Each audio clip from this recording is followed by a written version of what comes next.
किसी मुसलमान के खिलाफ हुआ होता ना तो सारे नेता यहाँ पे हुए होते। लड़का भी सेफ नहीं है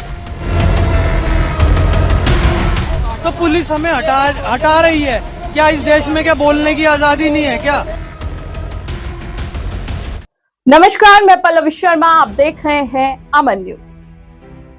होली पर पानी के गुब्बारे को लेकर हुए विवाद ने हिंसक रूप ले लिया और ये विवाद अब भी थमने का नाम नहीं ले रहा है।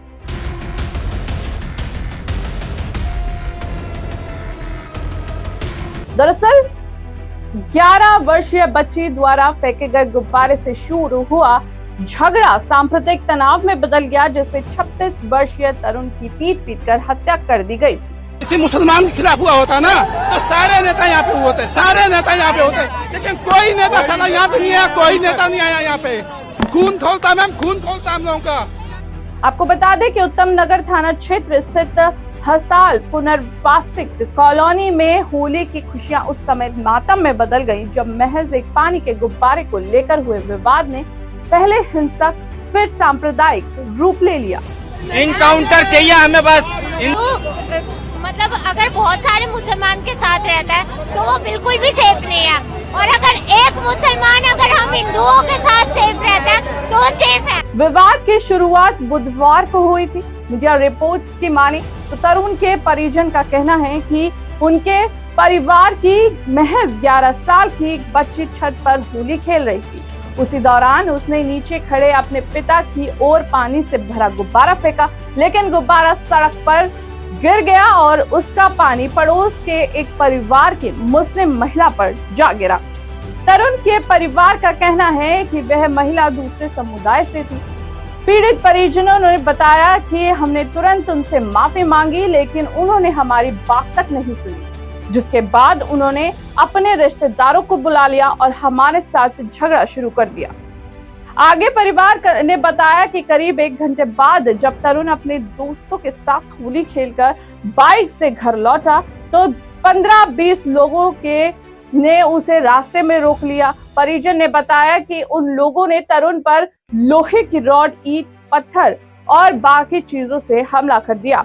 घटना के बाद पीड़ित को अस्पताल में भर्ती कराया गया, जहां इलाज के दौरान उसकी मौत हो गई।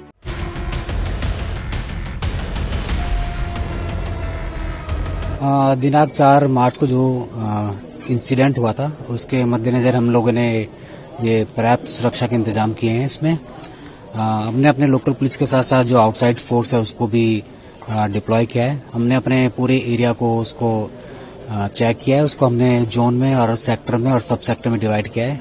जोन के लिए हमने डीसीपी और सेक्टर के लिए एसीपी डिप्लॉय इसके लिए किए हैं। हमारी पिकेट्स हैं, इसके लिए हमने अपने वज्रवाहन का भी प्रयोग किया है। हमारी मोटरसाइकिल और जो व्हीकल्स है वो लगातार पेट्रोलिंग कर रहे हैं।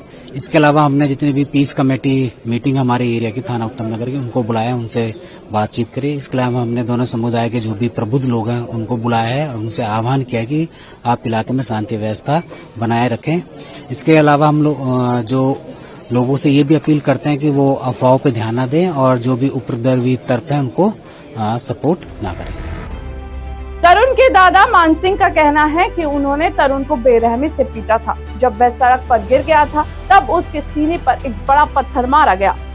वहीं पुलिस के मुताबिक तरुण अपने माता पिता और 2 बड़े भाई बहन के साथ वहां रहता था।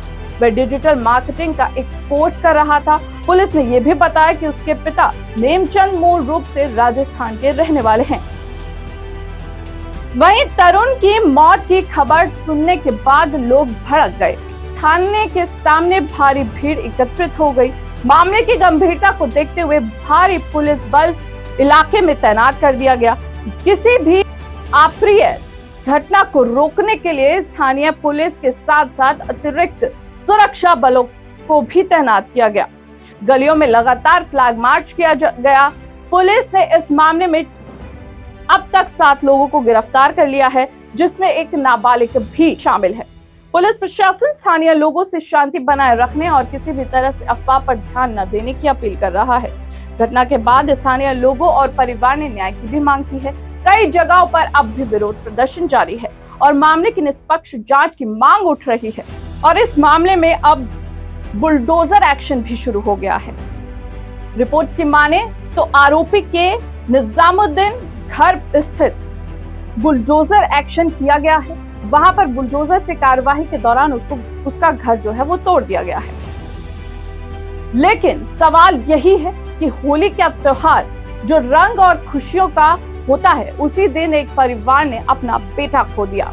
अब पुलिस जांच तो कर रही है और कई लोगों को गिरफ्तार भी किया गया है, लेकिन सवाल यही कि क्या एक छोटी सी बात किसी की जान लेने तक पहुंचनी चाहिए थी?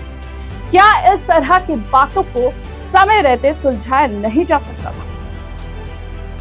फिलहाल के लिए इतना ही। देश और दुनिया की ऐसी ही बड़ी खबरों को जानने के लिए आप जुड़े रहिए अमर न्यूज के साथ।